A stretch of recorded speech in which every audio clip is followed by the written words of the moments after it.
Gbogbo tí ẹ bá ti ń gbọ́ mi, kí ni àkọlé iṣẹ́ tí a máa gbé yẹ̀wò lónìí? Ohun tí a máa ṣe àtúpalẹ̀ rẹ̀ lónìí ni ohun tí a mọ̀ sí àròkọ alápèjúwe.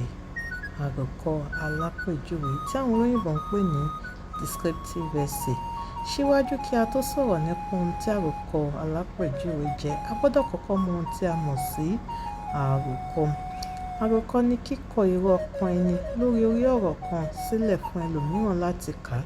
That is, you are writing on a topic, your thoughts on that particular topic for someone else to do what?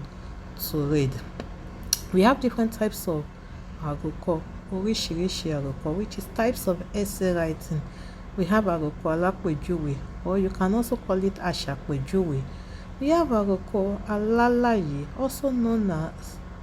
we also have àròkọ oníròyìn, which is also known as àròkọ asọ̀tàn. Number 4, we have àròkọ ajẹmọ́ṣepáyà, which is known as expository essay. We have àròkọ alárìíyànjiyàn, which is known as argumentative essay. We have àròkọ onísọ̀rọ̀-ǹgbèsì, which is known as dialogue. And number 7, the last but not the least, lẹ́tà kíkọ, which is known as letter writing. Àwọn ìlànà wo la gbọ́dọ̀ tẹ̀lé bí a bá fẹ́ kọ àròkọ kíkọ sílẹ̀?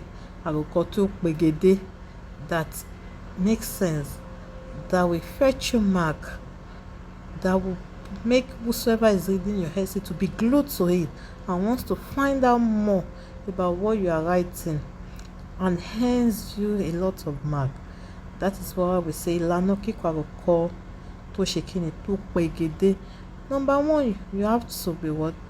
Àkọ́tọ́, which is orthography, the right spellings. You don't make errors with your spellings. A gbọ́dọ̀ kọ àkọ́tọ́ tí ó tọ́ tí ó sì péye. Ìkejì ní ìlápá èrò. Your thoughts, they must be well arranged. Ìkànnì ṣe ká kọjọ́ ọgbẹ́ mọ́ra wọn. A gbọ́dọ̀ ṣe ìlápá àwọn èrò wa lẹ́sẹẹsẹ.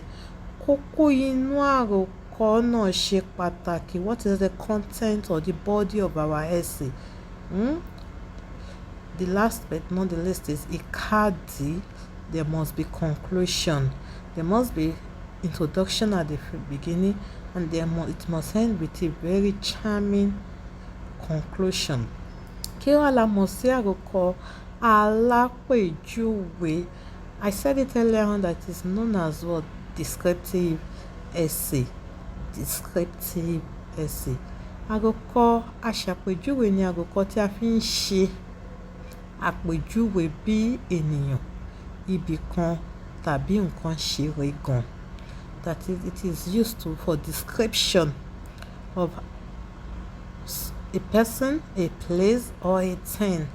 And whatever you are describing, when you are writing an essay on whatever you are describing, whosoever might have not come across that person, with your description alone will be able to picture the person or whatever or the place you are describing without making any errors or mistakes. Let's look at àwọn orí ọ̀rọ̀ tó jẹ mọ́ àròkọ aṣàpèjúwe, those topics that you can see under this essay. We have ilé ìwé mi, my school.